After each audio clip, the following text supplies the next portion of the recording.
semuanya, kembali lagi di Tips 5 Menit bareng Pipit. Kali ini ada tips nih buat teman-teman semua, gimana sih caranya menentukan tagline untuk tingkatkan branding. Kalau teman-teman udah baca postingan Apri sebelumnya, nah ini lanjutannya. Pastikan teman-teman sudah baca postingan sebelumnya ya.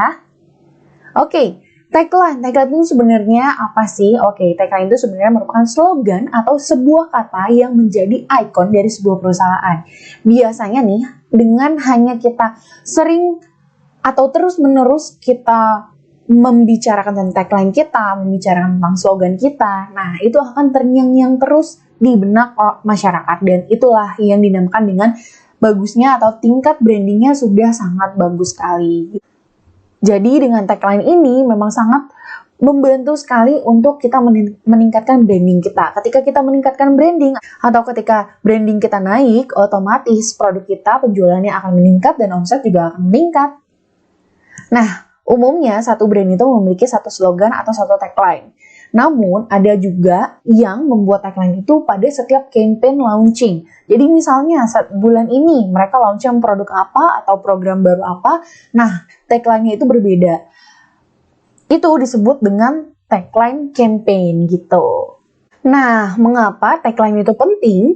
Yang pertama, tagline itu berperan penting dalam brand awareness. Tadi ya, yang sebelumnya sudah aku jelasin, memang dengan kita terus-menerus mengulang tagline kepada seluruh masyarakat, itu akan jadi sangat mudah diingat oleh mereka. Tagline sifatnya fleksibel, sehingga dapat diubah kapanpun. Tadi ya, jadi tagline itu bisa digunakan memang seterus-menerus, atau ketika kita mengeluarkan campaign tertentu. Yang ketiga, dengan menanamkan tagline brand pada masyarakat, tagline brand kita pada masyarakat gitu ya. Dengan kita terus menyebutkan tagline kita, maka produk kita akan semakin mudah untuk diingat dan tadi berujung pada peningkatan omset. Nah, contoh perusahaan dengan tagline nih, kalau misalnya teman-teman sering lihat, saya yakin pasti contoh-contoh perusahaan ini teman-teman familiar banget. Yang pertama ada McDonald dengan tagline I'm loving it.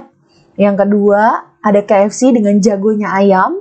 Yang ketiga ada Apple dengan Think Different. Kemudian ada Nike dengan Just Do It.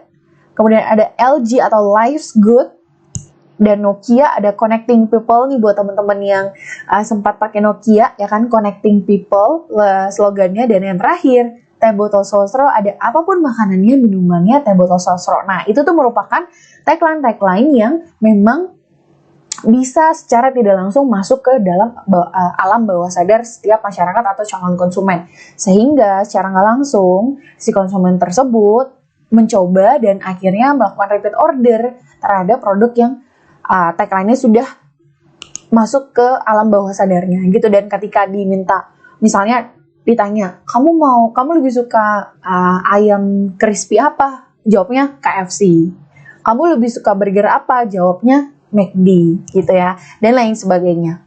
Nah, menentukan tagline untuk bisnis kita gimana nih caranya? Yang pertama, kita bisa menentukan dari apa yang kamu jual dan kepada siapa. Jadi dilihat nih, produk apa yang kamu jual dan kamu tujukan kepada siapa atau target market kamu itu siapa. Contoh, kamu menjual produk kesehatan. Nah, target marketnya adalah wanita yang ingin dirinya dan juga keluarganya selalu sehat. Karena kan rata-rata kan yang jauh lebih berperasaan itu adalah wanita gitu ya. Jadi produk kamu kesehatan dan kamu ingin menyerang dari sisi wanita. Nah, kamu bisa nih tagline-nya adalah ibu sehat, keluarga sehat. Jadi kalau ibunya sehat, keluarganya pun juga bisa sehat gitu. Yang kedua, yaitu menentukan tagline dari manfaat produk yang kamu jual. Jadi manfaat produk kamu apa? Nah, kamu bisa deh masukin ke tagline tersebut.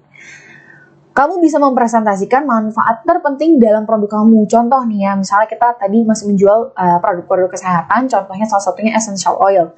Essential oil, teman tidur nyaman gitu. Karena memang ada salah satu fungsi dari essential oil tuh yang bisa membuat kita tidur lebih nyaman. Contohnya essential oil lavender, misalnya kayak gitu.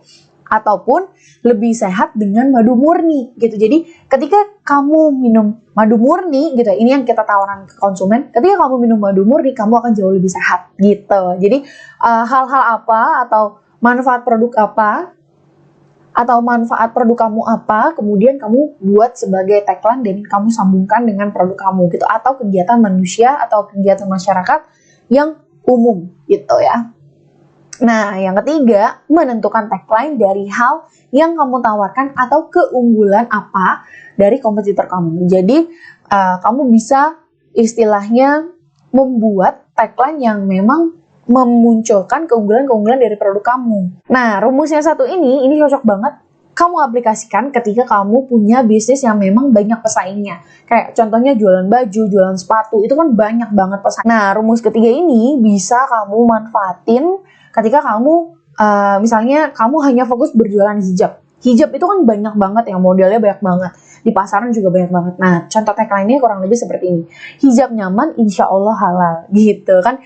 Ketika kita ngomongin soal hijab atau pakaian, itu kan pasti kan mempresentasikan siapa sih penggunanya gitu ya, siapa sih yang menggunakan.